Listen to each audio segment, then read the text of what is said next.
not only will you be able to own the room in even the messiest, most challenging meeting, but you will be able to command a level of work that is such higher quality than the work and the leadership that you will do when you are waiting for permission and avoiding risk. You're always going to be looking to the outside world to tell you when it's your turn, and leaders don't wait to be told it's their turn, they just go. Welcome to The Art of Speaking Up, a podcast that helps professional women access the limitless potential that lies within them. I'm your host, Jessica Guzik, and my mission is to help you find that spark inside you that has the power to transform your career in ways you may not have thought possible. I'm so excited that you're here. And now, on to the show. Welcome to the show. Thank you so much for tuning in. It is so wonderful to have you listening. If you're newer here, welcome. I'm Jess. I've been hosting this podcast now for a couple of years, and I also work in the corporate world, in the 9-to-5 world, and I also recently opened my private practice as a women's career and leadership coach, which is actually one of the reasons that I am doing this 3-part series. So I wanted to kick off 2021 with a bang and kick off season 5 with something special and just celebrate me birthing this business into the world. And so I wanted to do this 3-part series, and it's really designed to help you get pumped up for the year ahead. And I was thinking about this the other day, and I was thinking about how when we're growing, we kind of have to get uncomfortable, and we kind of need a little bit of a push or a stretch. And I think a lot of times we default to just like cruising and trying to stay comfortable. And as humans, we don't always want to go outside our comfort zone. But if you want to transform and you want to change and you want to be able to sort of like look back at your life and your career and be like, wow, I did some really cool things, you kind of have to push yourself, and you kind of have to stretch, and you kind of have to get a little uncomfortable. And this episode series is really intended to help you do that.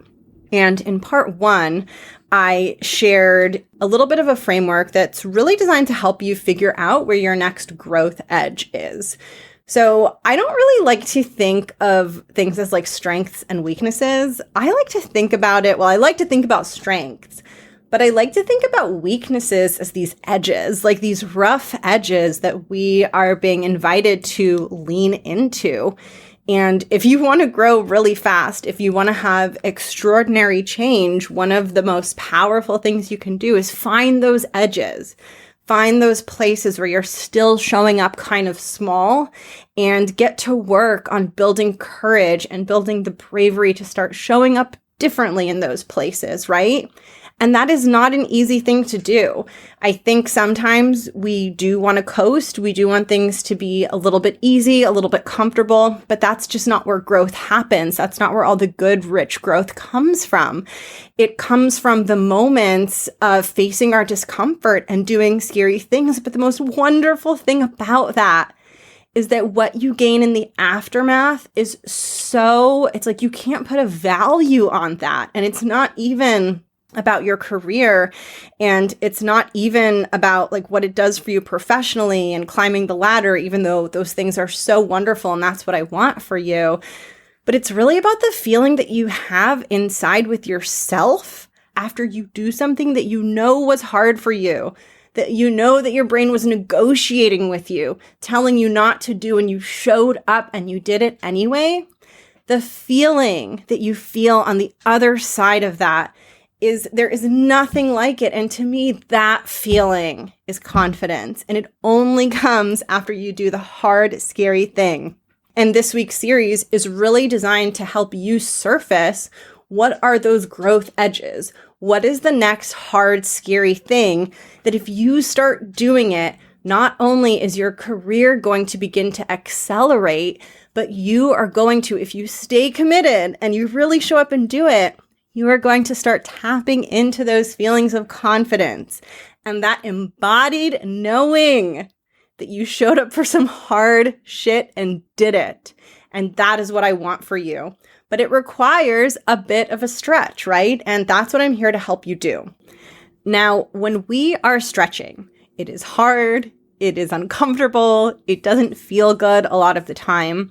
And a trap that we can fall into is because going out of your comfort zone doesn't feel good, you like try it for 5 seconds and you're like, that was awful. And you go straight back into your comfort zone. But when you know what's happening in your brain and you have a clear picture of why you're staying in your comfort zone and what is keeping you from venturing out and why it feels so bad those first few times you venture out, when you understand all of that, it makes it so much easier to take those first scary steps. And it doesn't mean that it's going to feel amazing. It's probably not going to feel amazing. But kind of like an adventurer or a pioneer, you're going to have the tools that you need to brave the wilderness and to go on that adventure and to take that scary step and do that scary thing. And that's what I'm really focused on today.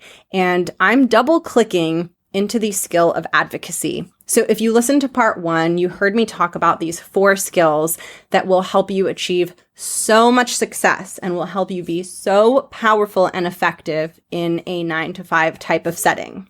And one of those 4 skills is the skill of using your voice, which I call advocacy. And I believe it is one of the most important skills. And I also know that it is one that many women struggle with. And I struggled with the skill of using my voice for a very long time. From the moment I stepped foot into my full grown-up adult career, I went from being this kind of more bubbly, outgoing person to being very guarded, very afraid, very shy. And I spent a lot of time professionally, especially in those first couple years of my career, being very, very quiet. And I experienced a ton of stress around that because number one, I was already, and I wrote about this in my ebook, which I will link below, but number one, I was already stressed about the meetings. The meetings stressed me out. I felt scared that I didn't know what people were saying or that I was going to say something wrong. I was always the youngest and the most junior often in the meeting, and that can be really, really challenging, and I'm actually going to talk about that in this episode. So I was dealing with all the fear and discomfort just from the meetings themselves, and then I started to get feedback for my professional development that I needed to have a stronger voice in these meetings. And then I started to get stressed about the feedback, and the meetings were still stressful. So I was drowning in a sea of stress because I knew that this was bad, but I still felt horrible in meetings and I still didn't feel confident. And I just felt very trapped and very stuck. And what I'm sharing with you today, if I had heard this, it probably really, really, really would have helped me start to step out of that and evolve out of that much faster. If you are in the place that I was at, or if you're just in a place where you second guess yourself or you don't feel great during meetings, the one thing that I would want to emphasize for you and the one thing that I would go back and tell to myself at that time is one of the most important things that you can do is to take really small, courageous steps. And I think sometimes we think that courage has to look like a really big step. And that's actually not true. And it's actually the opposite. When we're taking a really big step, that's not coming from a place of courage. That's coming from a place of fear. We're overcompensating. We're so afraid that we're not going to get this outcome that we want or that we're never going to feel confident that we try to take this massive step and we set ourselves up for failure. True courage requires us and it requires you to go slow. Going slow and taking small steps is harder and requires more bravery than trying to rush through your problems. But when you have the patience and the humility to start with something small, that is when you start to make progress and build momentum. And you start to see that there's something inside you. There's this little flame or this little spark inside you that is stronger than the thing that you are struggling with. And you only need your first little kernel of evidence that that exists inside you to get you going on this journey. And once you have that, you can draw on that over and over and over again. So before I get into all of the things that I'm going to share with you, I just want to remind you that you don't need to implement this and absorb this and do this all at once. Pick one simple thing, and I'll give you some thoughts. You'll have lots of things that you can pick from. Pick one simple thing and just take a tiny step. That is all you need to get started. All right, so meetings. Let's talk about meetings, and let's talk about what is happening when you are not speaking up during a meeting. The first thing that I want to share with you, and I think this is like such a good small step because it doesn't even require you to speak up. So this is like an amazing first step if you don't feel confident in meetings, because I think anyone can practice this, and this is really, really powerful. So I want you to think about meetings this way. When you're in a meeting, you can be in one of two places and only one of two places. You can either be in the meeting or you can be in your head. When you're in the meeting, you are present and you are listening with intention to what other people are saying. You are absorbing the content. You are thinking critically, but not about yourself and not about your own experience in the meeting, but about what other people are sharing and how it fits into the bigger picture of the work that you are doing and of whatever project or initiative or thing that meeting is feeding into. When you are present in the meeting, that is where your focus is. The other place you can be is in your head. And when you're in your head, you are thinking about yourself and worrying about how you sound, and no judgment on any of this, by the way. Like, this has been the story of my life. I'm just explaining this for clarity. I don't want you to feel judged, but you're in your head, you're focused on yourself. You have a lot of worried thoughts about how you might sound and whether you should speak. And when you're in your head, you are paying attention to your own thoughts and your own feelings, and you are not present and engaged with the content of the meeting. And you might have had this experience. I know I've had it, where you withdraw into the depths of your brain.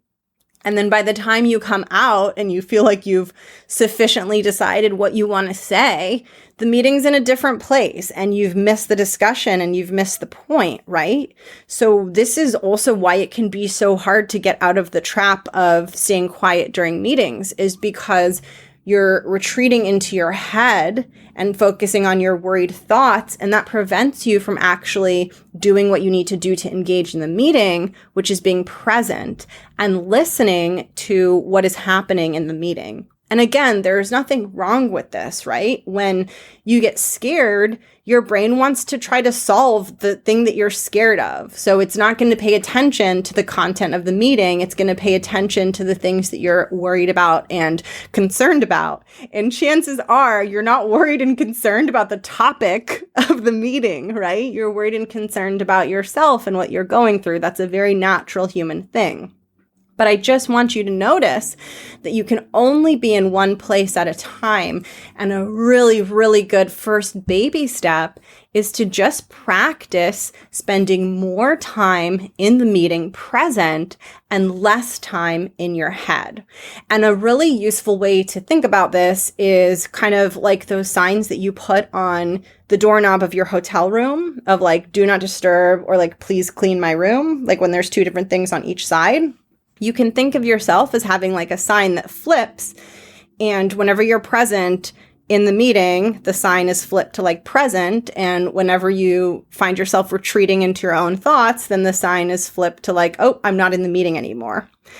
And a really wonderful first step is just to notice when the sign flips, and gently and without judging yourself, just flip it back. No judgment, totally neutral. Your brain is just doing what brains do. It's getting caught up in its own worries, and you, without any judgment, without shaming yourself, without making any sort of big deal, you just flip the sign and gently come back to the meeting.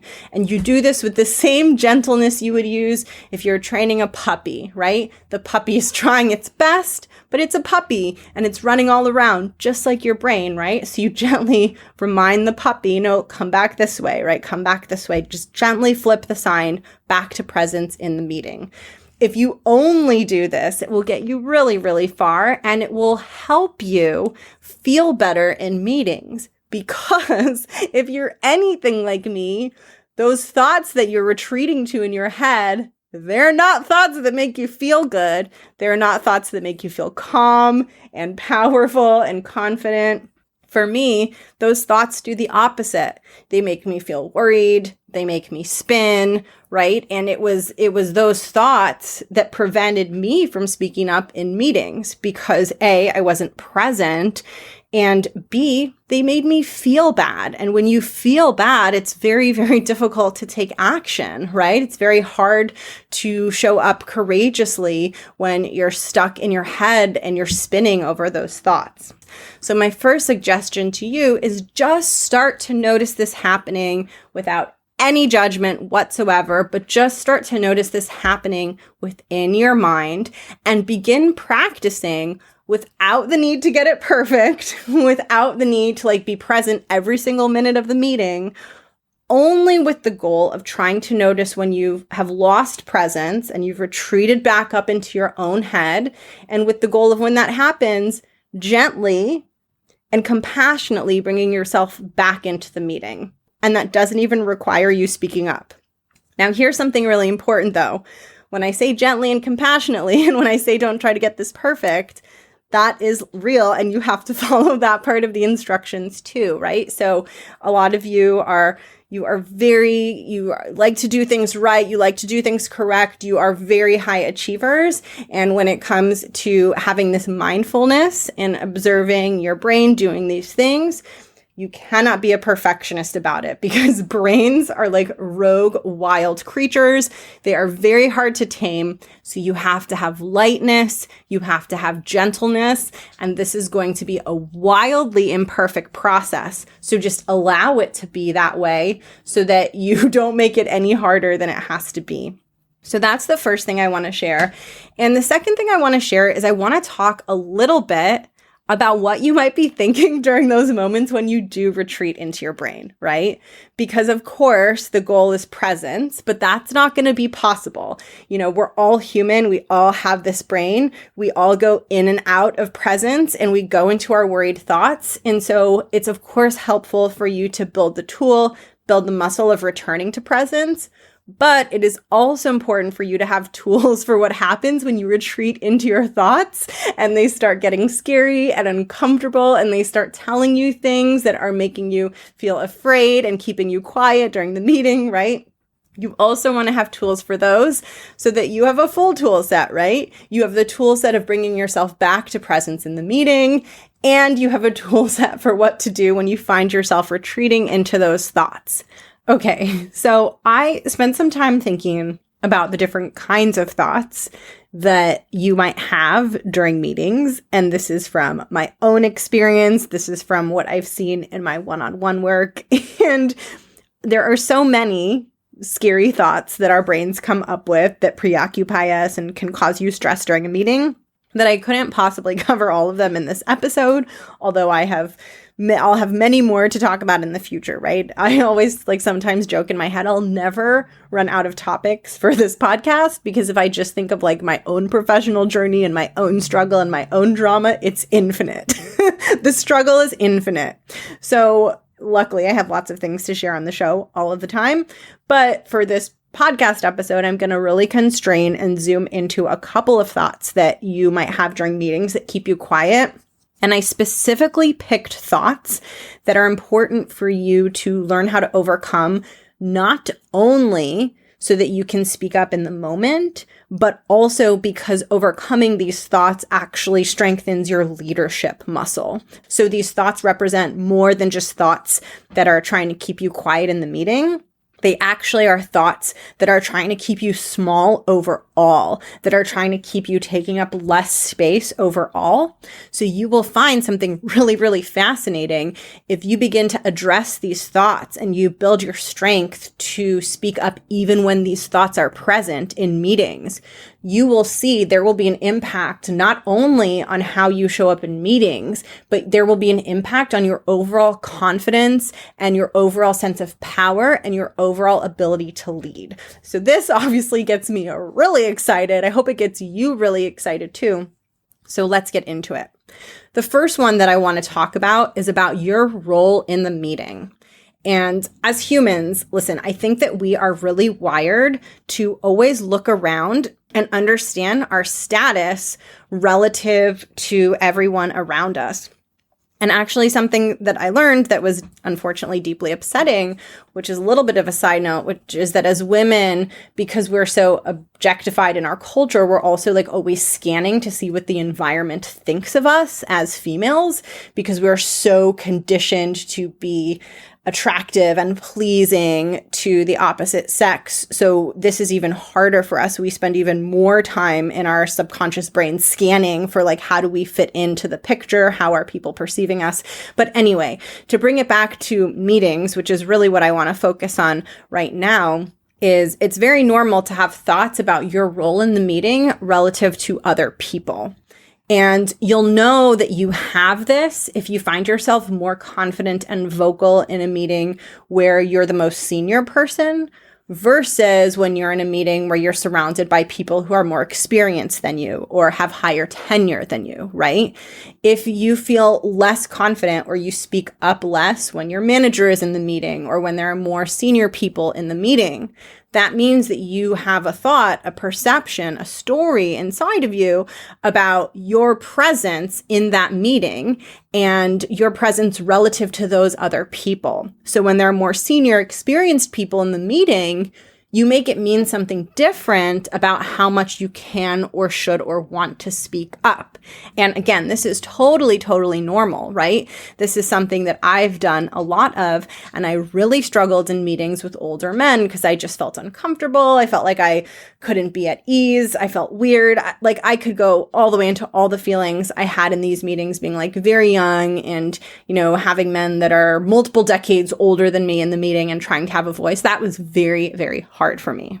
But at the same time, there is an enormous amount of strength to be unburied and uncovered when you really start to confront the thoughts that are telling you that because of your relative title or tenure or status in the meeting, you should keep quiet.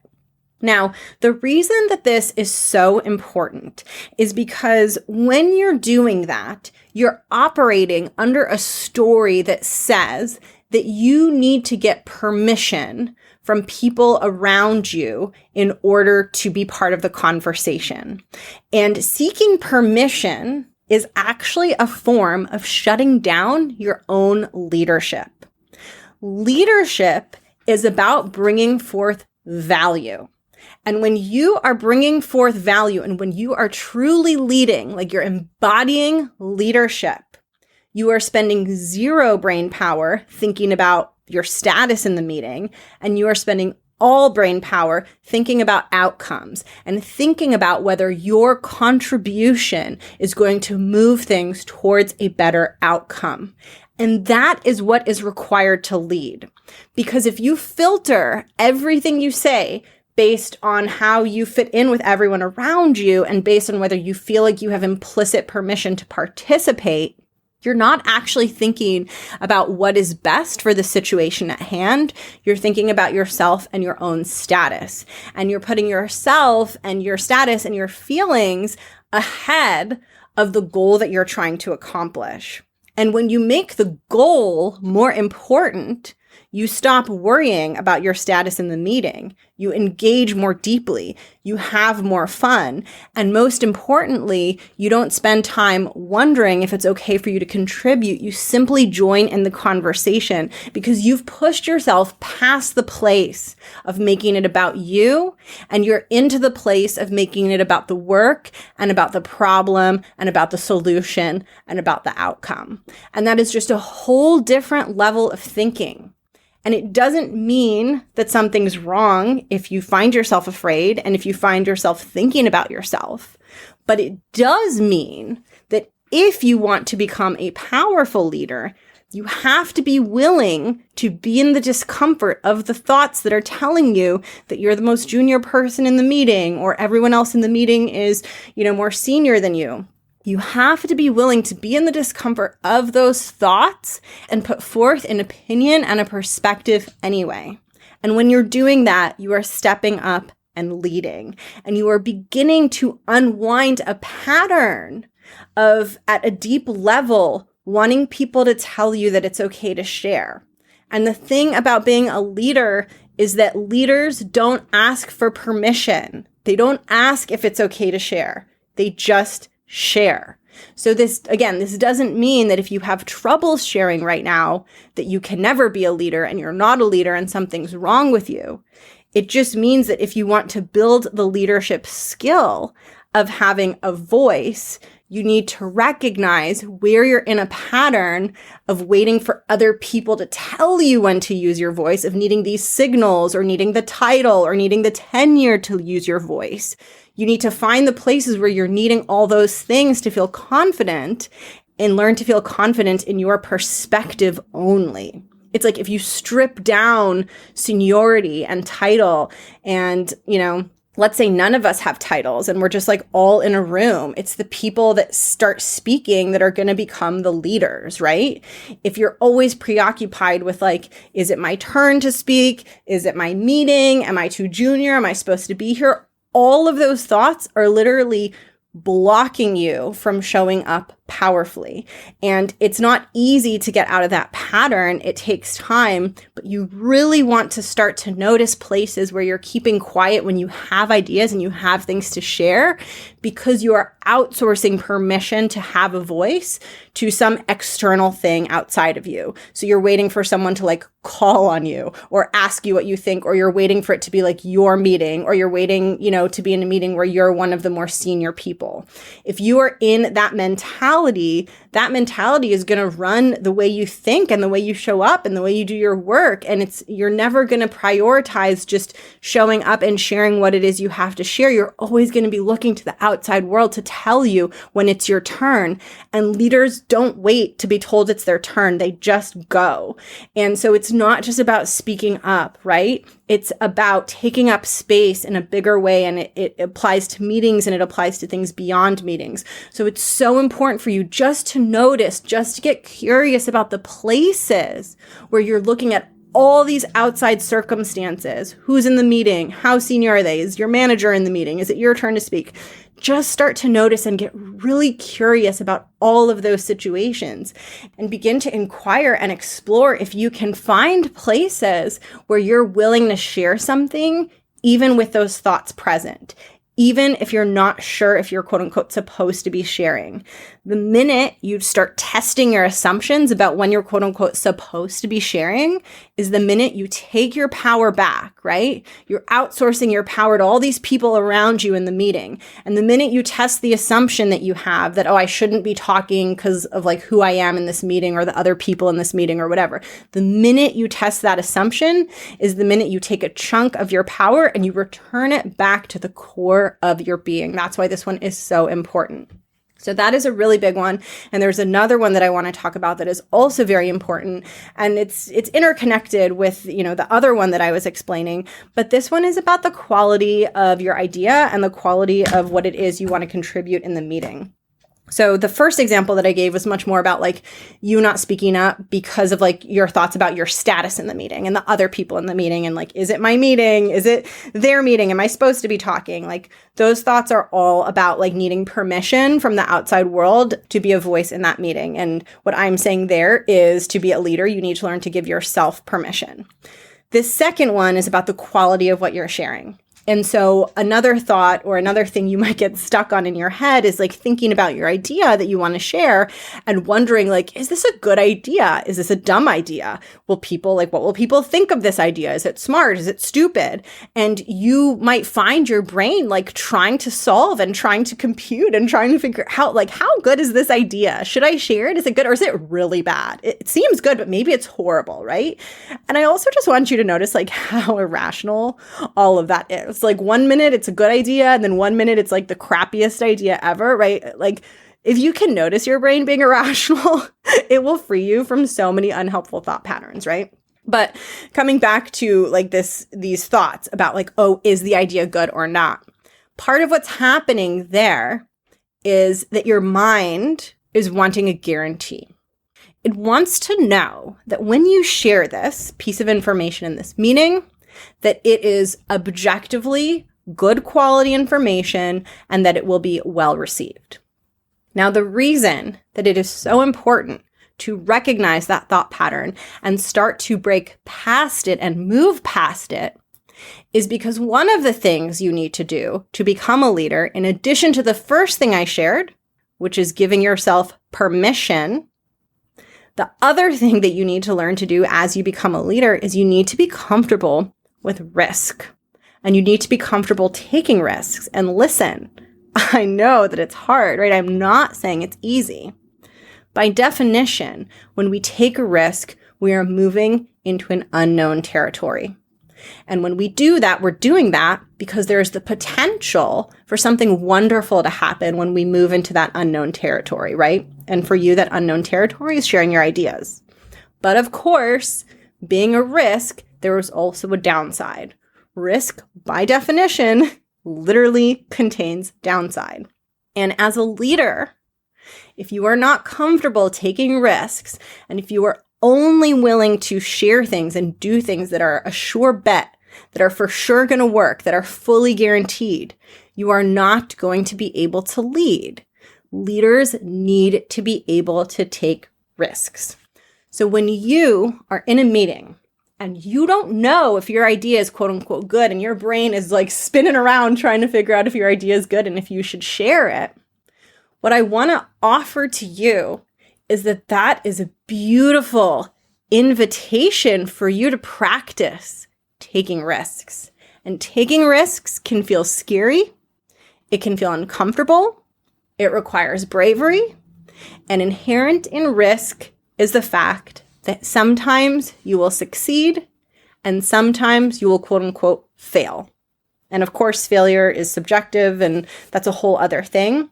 But inherent in taking a risk is that you're going to have all different kinds of outcomes.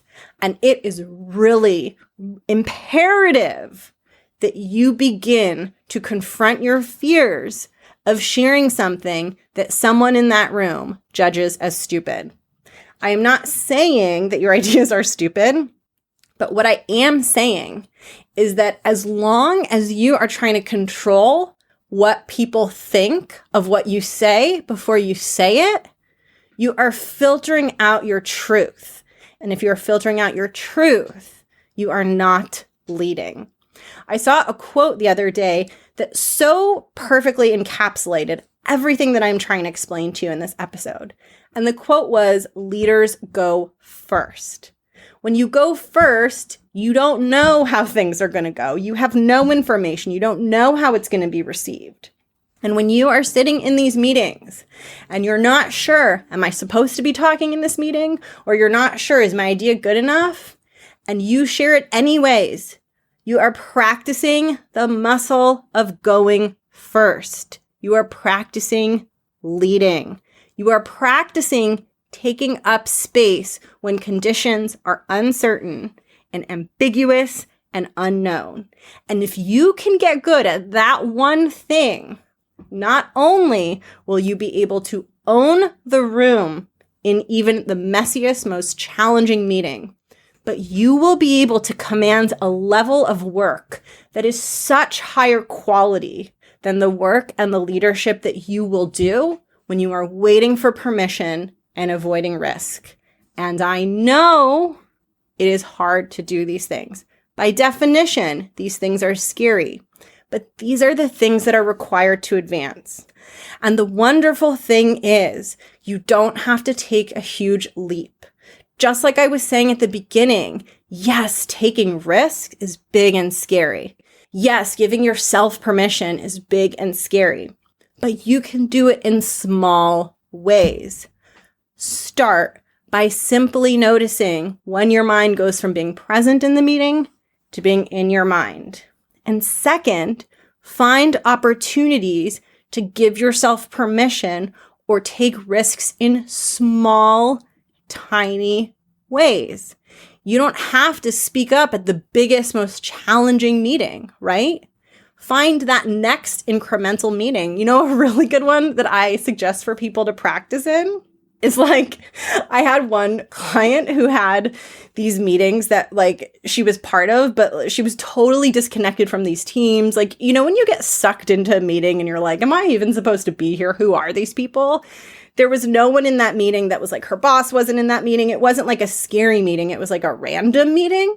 If you're in a random meeting, that is such a good place to practice taking a risk or giving yourself permission. Because who are these people? You might not ever see them again, right?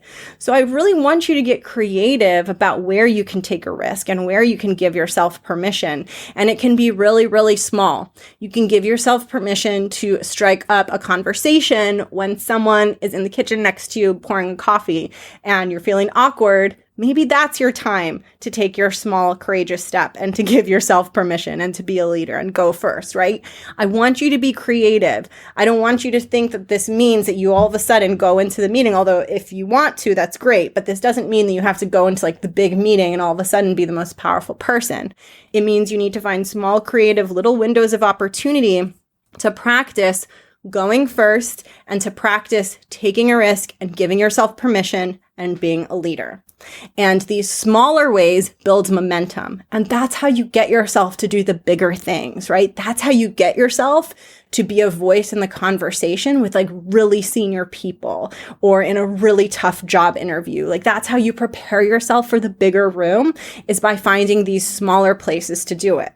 And now what I want to say though, is even in these small situations, it's still hard. Like even if you can find a rando meeting, let's just call these rando meetings, right? Even if you're part of a rando meeting, that still might be hard for you to contribute in that meeting or find something to say, which is why I am recording part 3, which is all about courage and holding a vision and believing that you can do hard and scary things. And so that's what I'm going to talk about in part 3. But for right now, I just want you to reflect and begin scanning your environment for places to practice taking risks, to practice giving yourself permission, to practice going first, to practice being a leader. I want you to start scanning and looking for those places. And I also want you to pay attention to your presence in meetings and when you go from being present to retreating back into your head. And in part 3, I'll give you even more thoughts and more insights on this. I hope that this helped you. I think that this is one of the most important things. And it's a little bit unglamorous because these leadership traits are hard to do. They feel scary. They require courage. So I can't give you like a hack around it, right? Like there is no hack to building confidence and becoming powerful because it literally just requires you to do something that you're scared of. There's no way around that. But I hope that this can get you started and get you moving in the right direction. If you want support in doing this and in finding your voice, this is the work that I do. This is what I work with women one-on-one. And like I said, my coaching practice is officially here. And I have a huge smile on my face because I love this work so much. And I think one of my missions is to help women step into confidence and step into leadership, and specifically to help women who are struggling with confidence. And if you're struggling with your voice and this is an area that's hard for you and you don't feel solid and you don't feel strong, that is the exact type of person that I support. I believe we all have a strong and powerful leader inside of us. And so much of the work that I do really centers around authenticity. I think this is what is missing in a lot of corporate spaces. Women are being given so much advice on how they quote unquote should show up, but it's not coming from a place of discovering who you really are when you're just being you. And I think that's one of the biggest misses, because the most sustainable confidence is authentic, genuine confidence. And that is super important to me. That is a super big part of the work that I do. And if you're interested in learning more about working with me, I have a brand new website, which I'm going to link below. It's called jessguzik.coaching.com. I am super just excited to have this live and to be able to open my coaching practice and call myself a coach and support those of you who are ready to get deeper support. I also want to let you know that I'm offering something special if you apply to work with me anytime between now and January 15th. So coaching is by application. This is to make sure that it's a good fit for us to work together.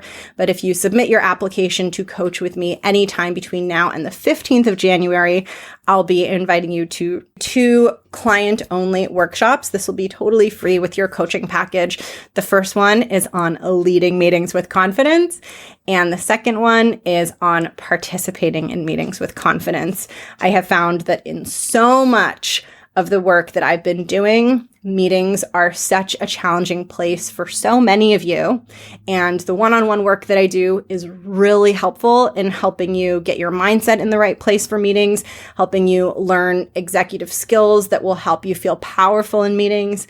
But I want to do these 2 workshops in addition to the one-on-one coaching because it is way more powerful and such an enhancer to be able to practice these skills around other people.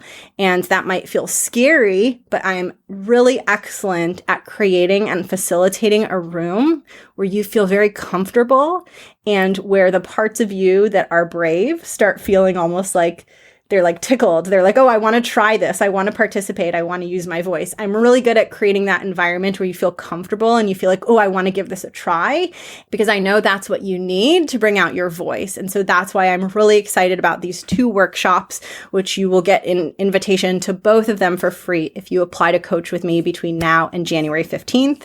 If you have any questions about working together or about the workshops or anything like that, I will put my contact information in the show notes. I will also put my website in the show notes. And I hope that you're doing well. I am so excited for this year ahead. I can feel that it's going to be such a transformative year. I can already feel my energy shifting into something bigger, something greater. And I really hope that that energetic shift is experienced by you also. And I really hope that this can be a year where your career truly starts to take off in a way that you love. And I'm so excited to help you with that. So definitely tune in to part 3, which will come out the day after this episode. It'll be out tomorrow, for some thoughts on building the courage to show up in these moments that I'm asking you to show up in, and give yourself permission and take a risk. So stay tuned for that. I can't wait to walk you through that, and I'll catch you in part 3. All right, bye.